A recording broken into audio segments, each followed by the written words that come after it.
Arni wants to know what I consider the strongest argument against universalism and what I have to say about it. That's quite tricky. There's a lot of arguments against universalism. Most of them aren't particularly good. I'm not aware of any very good theological arguments. The best arguments against it are ones based on particular biblical texts, which appear on the surface not to be compatible with universalism. I think the most difficult of all has got to be the parable of the rich man and Lazarus. And here we see after death, there's a rich man and Lazarus, and after death, Lazarus, who's a poor beggar and who's been treated badly in life, goes to be with Abraham, and the rich man ends up in Hades and in torment.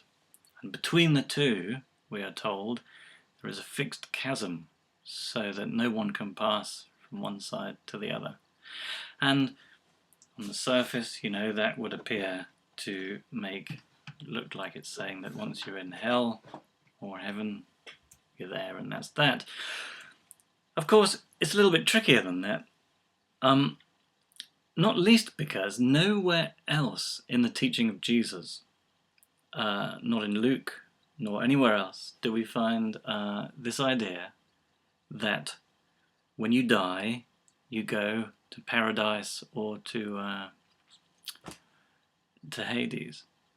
So everywhere else, it looks like Jesus is saying at some point in the future, at the end of the age, then will come the judgment, and then will come eschatological punishment and eschatological life. And yet here in this parable, we seem to have people who die and go straight to heaven and hell. And that's odd, and I think that's odd for any view, because it seems to be quite different from everything else Jesus says, and that immediately alerts us to an issue. Secondly, it's interesting that when Jesus speaks about the punishment of the age to come, he speaks in different metaphors and uses different language, but he will often speak of it as Gehenna or outer darkness and so on. Here, he uses the Greek word Hades, and this is interesting and again different from what we find elsewhere. Now, Hades was the Greek word that was used to translate the Old Testament, the Hebrew word Sheol.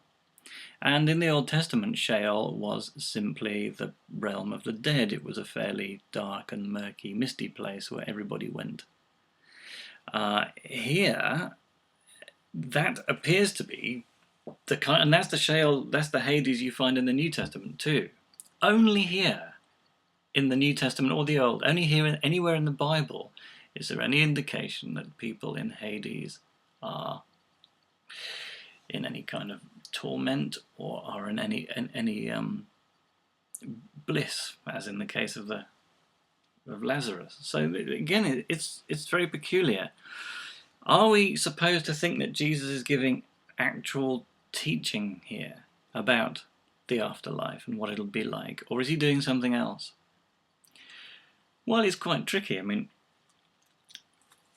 I think, well, first of all, it's worth pointing out that this parable has been shown by numerous scholars to draw on and mirror some very popular folk tales in pagan literature at the time, which were well known among the Jews, and Jesus' audience would have known them.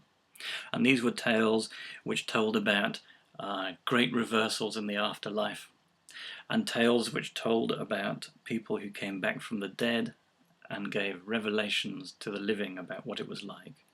And Jesus' audience would have picked up that he's using these stories and doing something with them here in this story. But he's doing something with them, and again it's important to note, he's doing something with them because he's not wanting to teach about hell.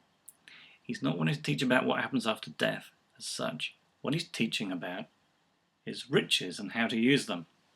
And this parable is part of a whole string of teaching in Luke's Gospel, all about wealth, riches, and also part of a long string of Jesus' conflict with the Pharisees, and this also is part of that conflict. So the focus of the parable, what it's about, is about wealth and riches. It always strikes me as funny that evangelicals are so quick to leap on this as a text about hell and make such a big deal of it, where actually, if we were to take the text seriously and what Jesus is getting at, it would be pointing some pretty big fingers at a lot of us evangelicals and how we use our wealth. We don't seem to notice that. We become fixated on this background detail. So Jesus isn't talking about hell. If we are to deduce from this that Jesus is trying to teach us about what actually happens in the afterlife, and he may be, but it's not clear, then I think we'd have to say that what Jesus is talking about is the intermediate state between death and resurrection and final judgment. So even if we have a teaching of Jesus here, it's not clear that just because there's a chasm fixed between the people on the two sides prior to the judgment, that necessarily decides someone's fate forever after the judgment. Again, it's not clear that Jesus simply does not address that issue. I mean, you might say it's a logical inference, and perhaps it is, but he doesn't address that issue, and we'd have to answer that question from elsewhere. But many scholars feel quite uncomfortable in using this parable at all to speak about the afterlife, not least because it seems to be so different from everything else Jesus says, because it seems to be drawing on folk stories that Jesus is using to make a particularly critical attack on the Pharisees on the use of wealth. And so I think we really ought to be quite cautious in what we do deduce from this story. Nevertheless, I concede that it is the most difficult text in the Bible from my perspective. And I do plan on looking at it properly at some point in the future when I have some time, which won't be just yet. But I hope that gives you some idea of where I think the biggest problem is. But in the end, this text, along with any other text in Scripture, has to be read in the context of the whole. And I think, this ambiguous text is not enough on its own to overthrow where I think the thrust of all the other arguments goes. So it's a problem, but it's not decisive, and so I'm prepared to put it on the back shelf until I can figure it out properly sometime. Or maybe I'll die and God will tell me.